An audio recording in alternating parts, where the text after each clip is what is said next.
Welcome back, YouTube. We're here doing another video on my nerd report, and I wanted to catch people up on what's going on. And this might be some bad news for some people. Uh, I am a T-Mobile customer, and I came across this article, and I wanted to give it to people. But before we get started, please hit the subscribe button, hit the like, and then stay for the video. But this one comes out of T-Mobile News, and for the most part, I don't know if I kind of agree, but I disagree. I'll show you where I land at roughly within this video, but for the most part, reported price hike coming to T-Mobile affecting legacy customers this time. So, if you've been following the industry, I follow the industry. A lot of people follow it very closely. You run into a problem when T-Mobile merged with Sprint. There was a lot of Sprint customers that was on like very outdated plans, and they kind of was nudging them along to get them off of these plans and upgrade and do different things. And given the fact that there was certain things in place for because they couldn't push them over. They had signed agreements saying, hey, look, you know what, you can't raise the prices for a certain amount of time. Different little things that corresponds with mergers and acquisitions. Well, we're far outside of the merger and acquisition now. We're like 5 years outside of it now because this coming April would be 5 years since T-Mobile and Sprint merged. So now the reports are saying that people like myself who have a legacy plan might end up seeing price hikes. Now, do I think this is bad? I don't really necessarily think this is bad. In comparison to Verizon and AT&T, I would not go that far. And the reason why I wouldn't go that far is because T-Mobile for me is still way less than what Verizon and AT&T still offers for cellular service. I have 5 lines on T-Mobile. I only have like 2 lines, and there are only test lines for one for AT&T, one for Verizon, and then on top of that, I got the test drive, which I'm using that in videos currently. But one of the problems that you run into is, depending on how much of a user you are, T-Mobile still comes out as a better option in my opinion, due to the fact that the amount of data that I use, if you're a data hog like I am, you're going to burn through a lot of data.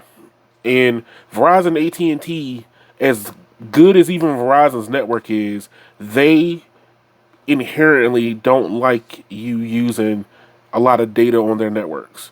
You might get a plan that says, hey, you get unlimited data, but they don't really like it that much. But currently, right now, it's been leaked that there might be some price hikes going on in 2025. Everybody's kind of making, you try to listen to these CEOs. Mike Sievert might have suggested something, made an innuendo of a hint towards something, like he winked his eye, and everybody interprets that as a price hike. Depending on the question that you might ask, and he skirts around it, and that can be interpreted as, hey, that could be a price hike. But there's no definitive evidence yet. But even if there was evidence of, I still think that you still get more bang for your buck being on T-Mobile if you're a person who uses a lot of data versus being on AT&T or Verizon. I mean, it they're adding new things to their service with the introduction of Starlink. You're starting to see them actually add more services, which I expected T-Mobile to end up doing. That's something I thought that they were going to probably end up doing, which is they're going to introduce the Starlink service as an add-on or part of a plan where you don't have to really think about it. It just works when you hit a dead area. But currently, right now, it if this gives them more value for the amount of money that you spend overall, I hate to say it, but I would have to agree with moving the numbers up. If it's going to make them stay as competitive as they need to be in this landscape, because currently right now Verizon and AT&T are raising prices, but you're not getting anything extra. You know, one of the things that rubbed me the wrong way with AT&T of late was AT&T is raising their prices, and then they took a feature that I had already within my plan, and then they broke that out as another service, and then it's an add-on service on top of that. So why not make, the, what is it called? It's called Turbo, AT&T Turbo. They took that out of my plan so they can make it a monetizable option, so they can sell it back to other people as a upgrade. I'm not getting a lot of value out of my AT&T line now, because do I really need it or do I not need it? And it's just a lot of vaporware. I mean, through my testing, it doesn't look like I really need it. But if I was in a congested area, maybe I would want that. But that's one of those cases where raising their AT&T raising their prices and taking services away was not a good move for the company.